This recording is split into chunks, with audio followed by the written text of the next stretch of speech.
Hey everyone, and welcome to Chasing Growth. If you're somebody who's looking to grow, looking to advance, to move forward, these videos are for you.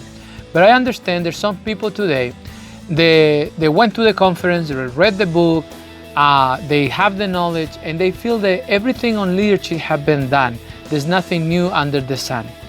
And to some extent that's true, because the principles are not new. Some of these principles you can find it in the Bible.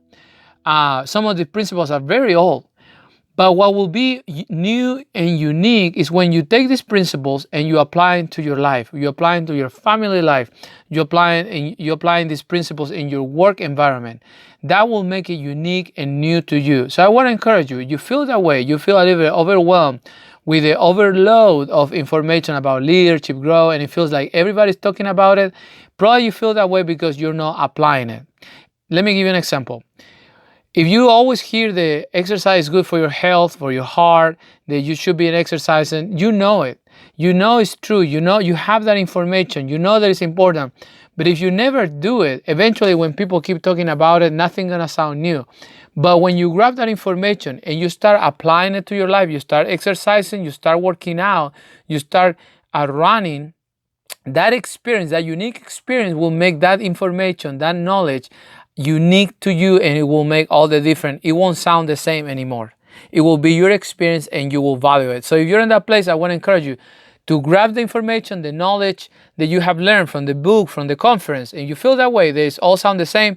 Take something, take one of those principles and apply it to your leadership and see what happens.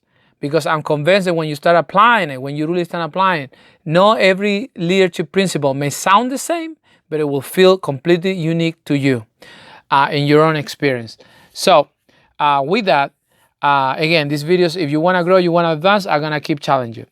Now, today I want to talk about something that I believe we have a little bit of a crisis and affect children and families and all that. And it's very important for me because it's part of my leadership style.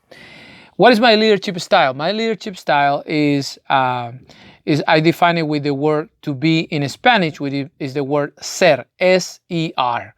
And the S stands for simplicity. And simplicity is hard. I believe that simplicity is very difficult. Simplicity is always looking to make things better. Simplicity is always to look for things with less steps. The faster way to get from point A to point B. Simplicity is no shortcuts. I'm not talking about that. I'm talking about simplify everything in your life so you can be more available, you can be better, blessing others, helping others, that type of simplicity. And it's hard. And some of you are experiencing simplicity even if you were not looking for it because the COVID-19. Some of you have to stop going to the practice of this, to the soccer practice of that, to the basketball practice, to the piano lesson, and running around all the time. And out of the blue, you find yourself experiencing simplicity in your house, walking with your wife, walking with your husband, having dinner together. And I hope that this experience help you to rethink your life and maybe stop a little bit, simplify, and not be afraid of just be doing nothing together with your family. It's a great thing. So I hope that help you too. But again, simplicity for my leadership style is very important. Always looking for a better ways to do things. Simplify. Now, if you're a company, a ministry, a church, simplicity is very important. If you have a website where people can donate and they have to go through 20 steps to give you some type of money, forget it. They won't do it. They won't try to do that. If you have a phone, the people can call you, customer can call you, and they have all these options and rules and this and that, forget it, you're gonna lose customers. Look for simplicity. It's a great thing. It will liberate you to do more. Now, that's the S. The E is for excellence. I believe that I have to do everything with excellence. Making these videos, I make like 5 or 6 or 7, sometimes more videos, so many times until I find one that I think is good enough to put it for you. And it takes me hours. Every Wednesday night, it takes me hours to do it. But I believe in excellence. I believe that I want to do the best I know how for everything I do.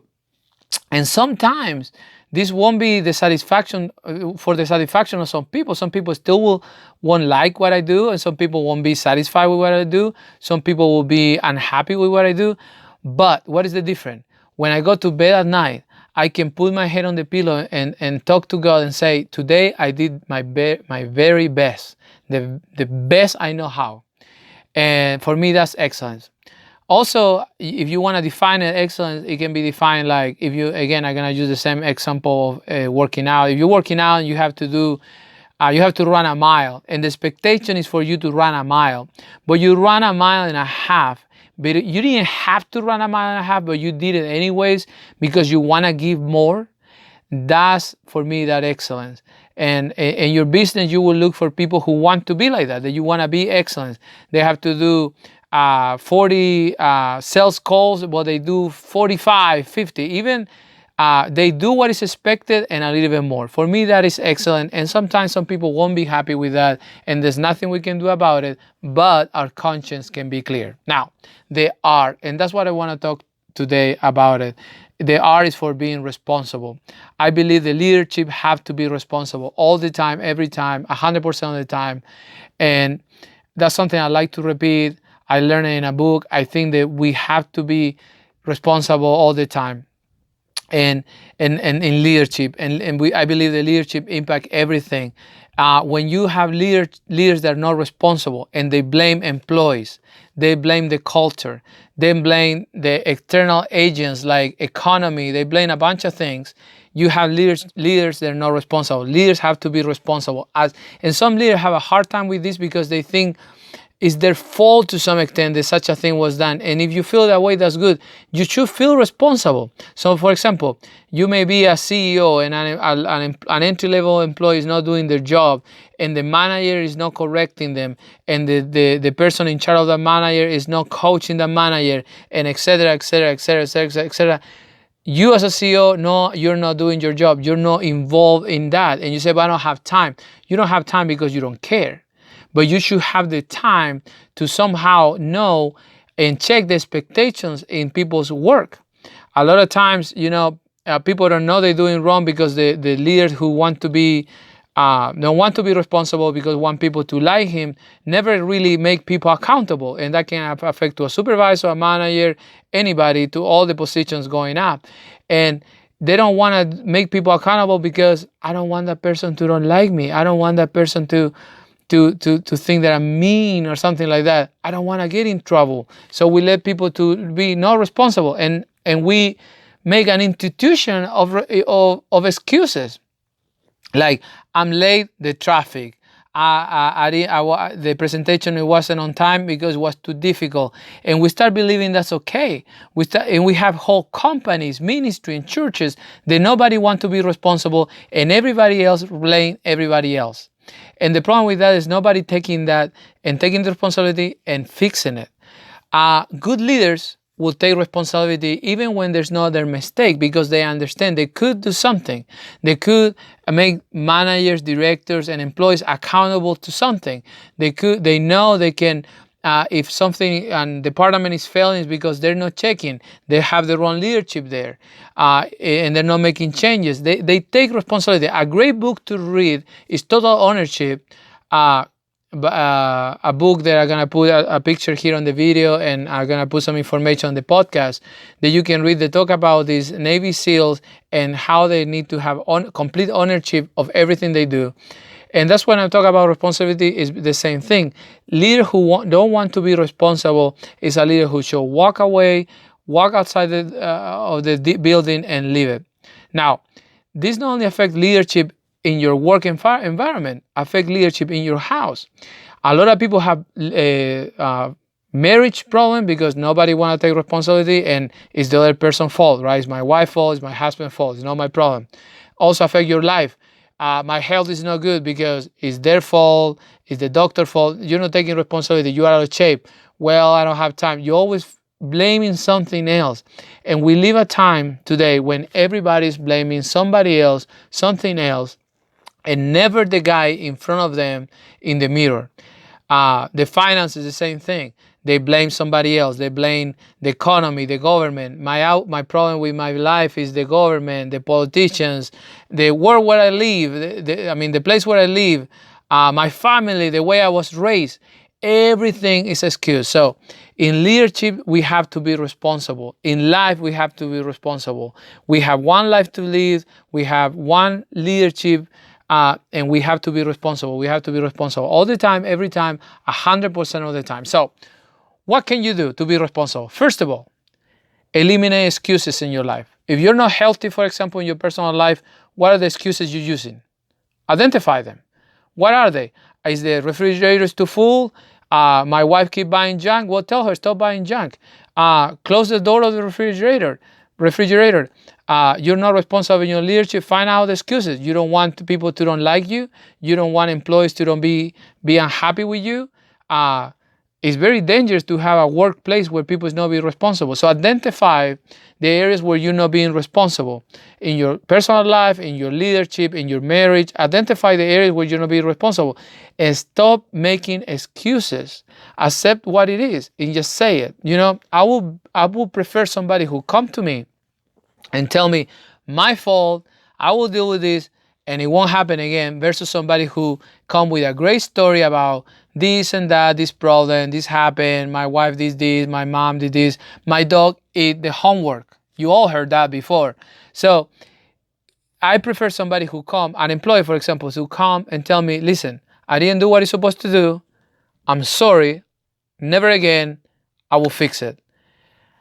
I'm happy with that person. I don't have to struggle with the person, versus the person who tell me a whole page email saying, well, this happened, and then I talked with this person, and that person didn't know, and that person didn't know, and they're never responsible. At the end of the day, leadership have to be responsible, and you have to be responsible in your personal life. So first of all, eliminate excuses from your life. Wherever area, leadership, personal life, eliminate excuses. Find out those excuses that you always say. Now, how you can find it out?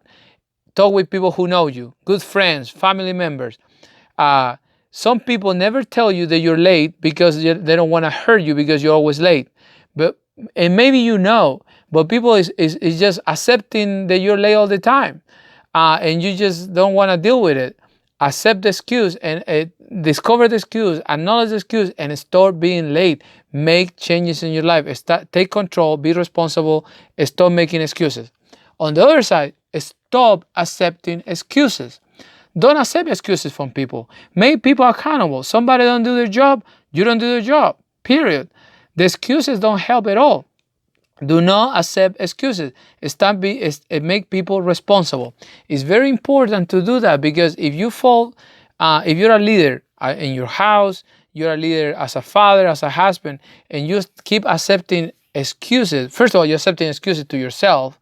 I don't do this because that, you have to stop making excuses.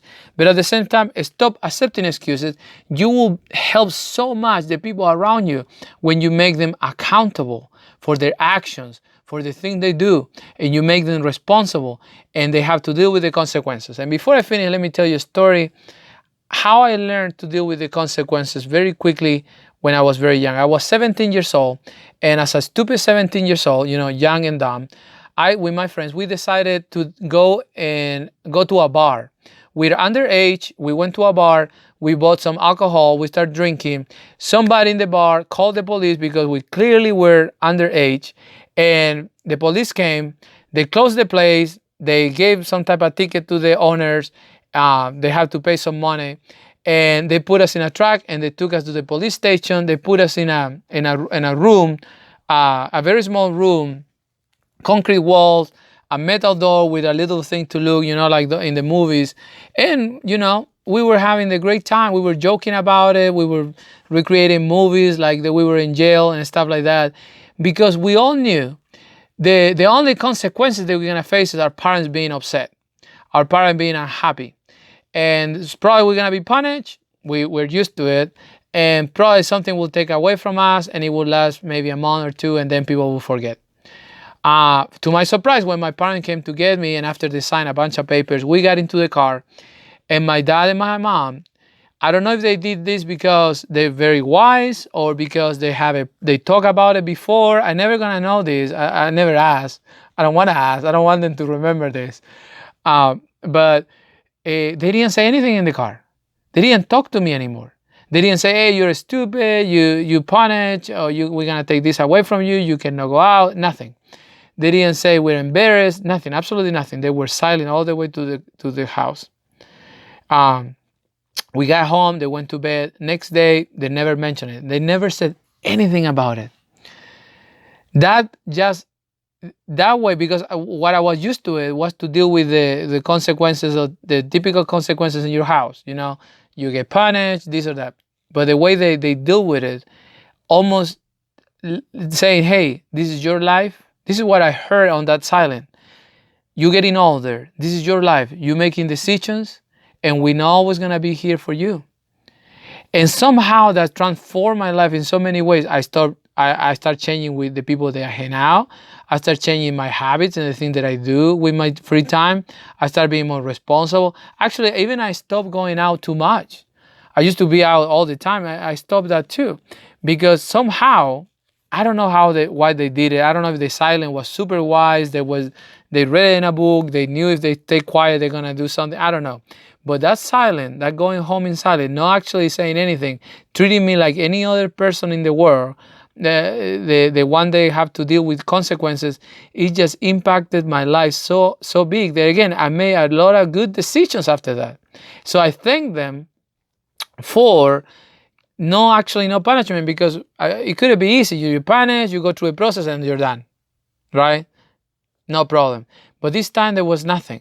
And that silence told me, you have to be responsible. This is your life now. And everything changed. Absolutely everything changed. I'm so grateful for that. So there's nothing wrong to make people accountable. There's nothing wrong with make people uncomfortable. I'm telling you, I was so uncomfortable. I was driving home in that car. I was sitting in the back, my mom and my dad in the front. I'm thinking, please say something. Please yell at me. And nothing happened. And I'm telling you, that changed my life. It's okay to make people uncomfortable. So what can we do? Stop apologizing. Stop asking for giving excuses, and stop accepting excuses, period. And make people accountable, even if it's uncomfortable. So I hope this video helped you, and I hope you to keep growing. And again, no more excuses. If you find yourself writing a long email with excuses, delete it. If you find yourself in your head looking for ways to excuse your actions, stop it.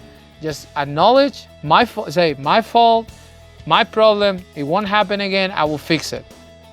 And let people don't let people make you accountable too. The other way around too. So no more excuses.